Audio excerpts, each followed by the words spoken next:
Hey, Aharon Rabinowitz here, and in this video, I'm going to show you how to use a new tool for Unreal called Heat Distortion and Blur, a 2D post-process effect which, as the name implies, creates beautiful, realistic distortions and blurs that come from heat sources. It can also be used for things like underwater effects too. Let's take a look at how it works. Okay, before we do anything else, let's just talk about how to quickly get this blueprint installed. Now, you'll see I've got a project here that's got pretty much no content in it at all, and there's this content folder and there's an engine folder. And what I'm going to look at is in the directories here, this is my folder for this project, right? And what we're going to do is we're going to go and take the file that we downloaded for the heat distortion and we're going to unzip that. And once that's unzipped, you've got a folder here called Heat Distortion, and inside of that you'll see blueprints and materials. We want to make sure to take this whole folder of heat distortion right here, and we want to drag that into the folder structure for my project, but we don't just want to drop it here. What we want to do is we want to go into the content section right here and drop this right here. So now it's sitting inside of the content. And once you go back into Unreal, you'll see that in the content folder, there's this heat distortion folder. And if you click into that, you'll see there's blueprints and materials. And if you click into that, you'll see the heat distortion blueprint right there. And if you don't see these files, don't worry. Sometimes Unreal doesn't see the files until you restart. So maybe restart Unreal and they should show up. Now that you know how to install it, let's look at how to use it. Okay, so here I am in Unreal, and I've got a scene. There's a guy on a horse. It's being animated. There's lots of animation, lots of content in here. We've got plants and rocks and buildings, and it's a pretty hefty project overall, and it's running in real time, which is great. And I want to add some heat distortion so we can feel the heat of the desert. So how do we do that? Well, let's jump over to our content browser, and if you've installed this, then you'll find that under Content, there will be a Heat Distortion folder, and under that, there'll be Blueprints and Materials. And the one you want to look at is Blueprints, so we'll just head into that, and then we'll just drag and drop Heat Distortion BP right into the project, and instantly we can see that we've got an animated effect. We don't have to do anything to make it animate, so it's just automatically animated. And with it selected, let's look at how to control it and use it.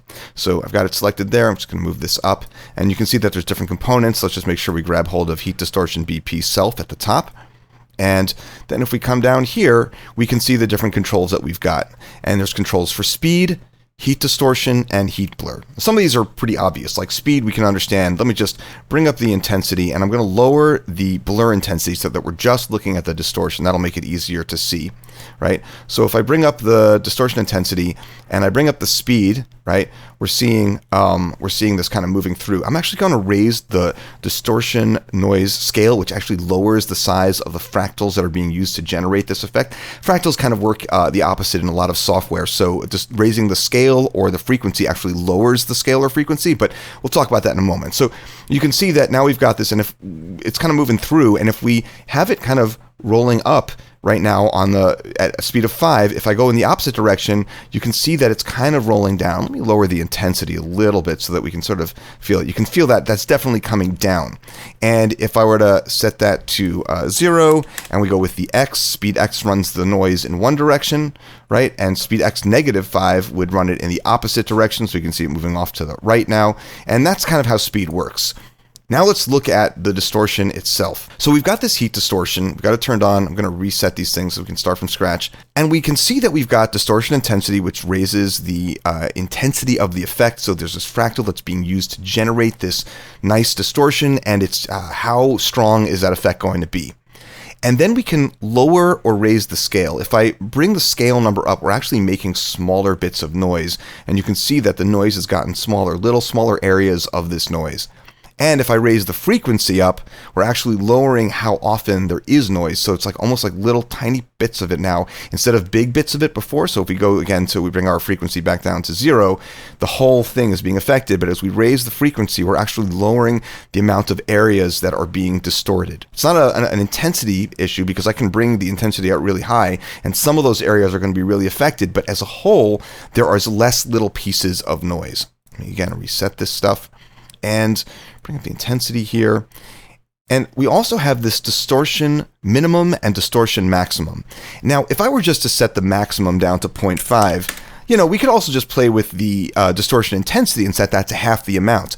But where this comes into play is if I wanted to have the areas that are normally not distorted at all be a little bit distorted, and I wanted those areas that are usually fully distorted to be a little less distorted, this is where I would use this.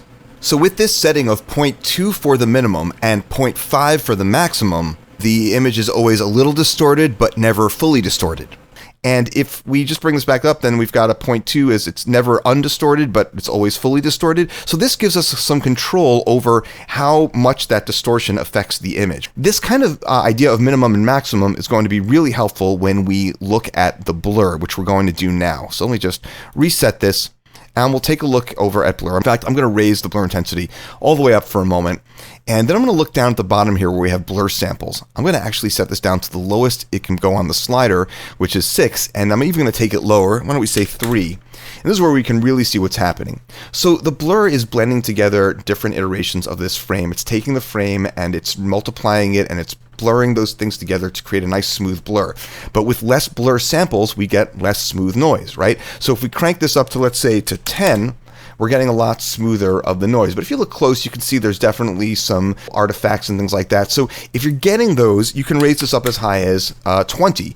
And you can actually raise it even higher, but I wouldn't go higher than 20. It does a pretty good job. And, you know, it will start to slow things down on some slower systems. So this is a good number to use as your top. I think 8 by default is pretty good, but of course it's going to depend on your system. I do tend to crank this up because I'm doing final renders in this that I really want to look good. And so 20 samples is really great for that. So we've got the blur samples, and I'm going to just reset the blur intensity. And what's going to happen here is I'm going to raise the speed of our noise here a little bit. And you can see that the blur noise is moving through it very quickly as well. But what if I wanted to move at maybe half that speed, right? I say, I don't want that noise to travel that quickly. It's kind of distracting. So if we set it to 0.5, right? Or we can even set it down to something like 0.1, so it barely moves through. It's just slowly kind of moving through. I don't know why you'd want to do it that low, but again, a speed of 1, usually the match is pretty good, but sometimes you'll want to go faster, right? And sometimes you'll want to go a little bit slower, and this will give you the control of doing that.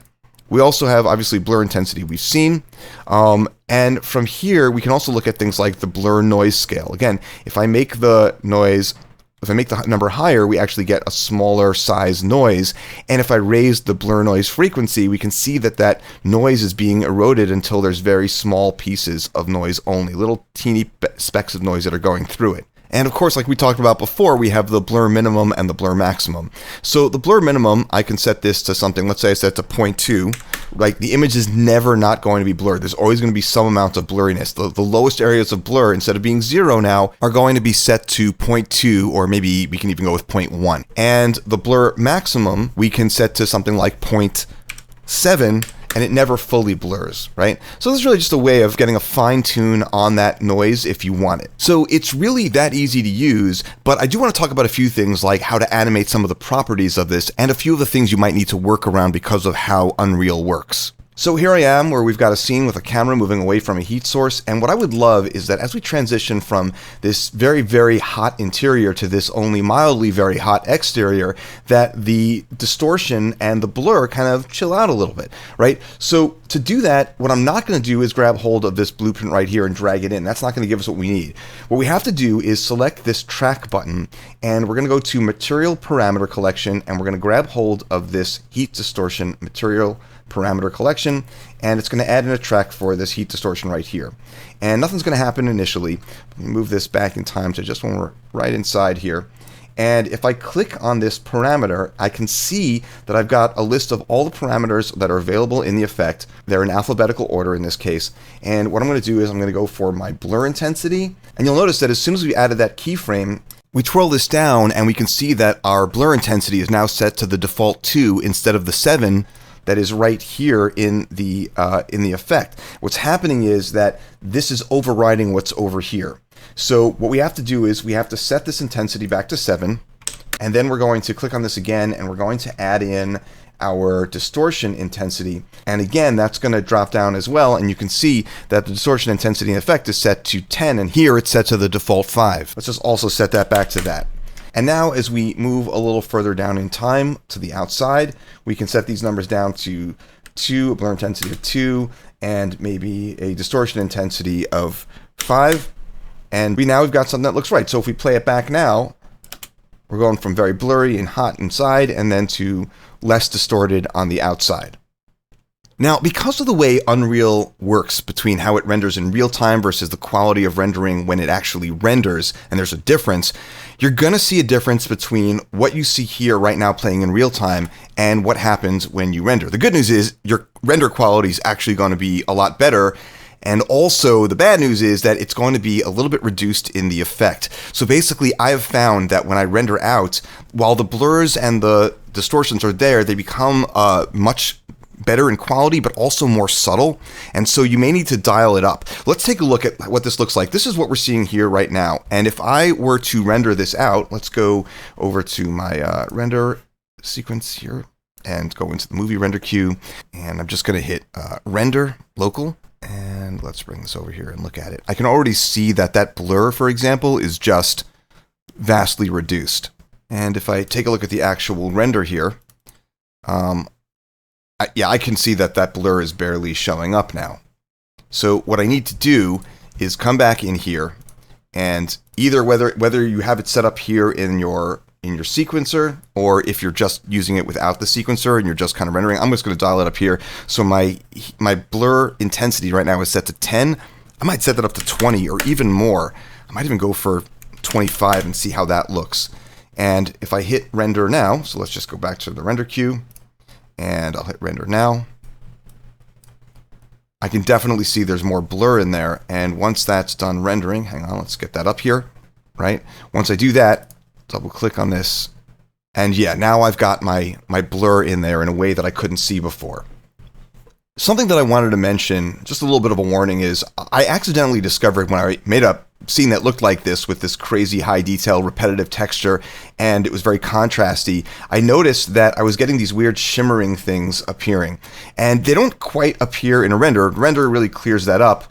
You can see there is something there with color, but it's pretty much, it's not nearly as pronounced. And, you know, if you're doing something that looks like this tool, this distortion tool, may not be the best thing, but in all of the real world situations that I set up with, you know, fire and like different kinds of heat sources and things like that would look like real things I was trying to render, I didn't see any of this, but I did want you to know about it just in case. Something I mentioned earlier was that the more extreme your distortion, you're going to end up with stretched pixels that are on the edge of the render, right? So what's happening here is that you can see right here, these pixels are being stretched out, and it's happening because this effect is a post-process. And so basically it's working on whatever image it is that is being rendered from Unreal. It doesn't have all of what's going on the side, what we're not seeing off camera to pull from, so it ends up stretching the pixels. And the way to work around this is simply to just go over to your camera settings, and you know, for your focus settings here, I've got, in my case, my current focal length is set to 35.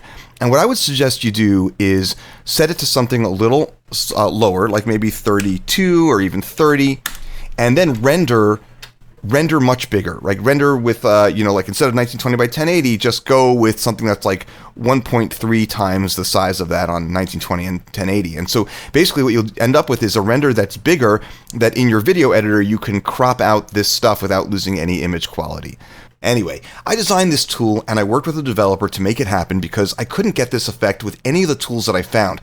I hope that it helps you in your visual effects work as well. If you like it and you want to give it a positive rating in the store, I'd really appreciate it. As always, thank you for watching. Once again, I'm Aharon Rabinowitz. I'll see you soon.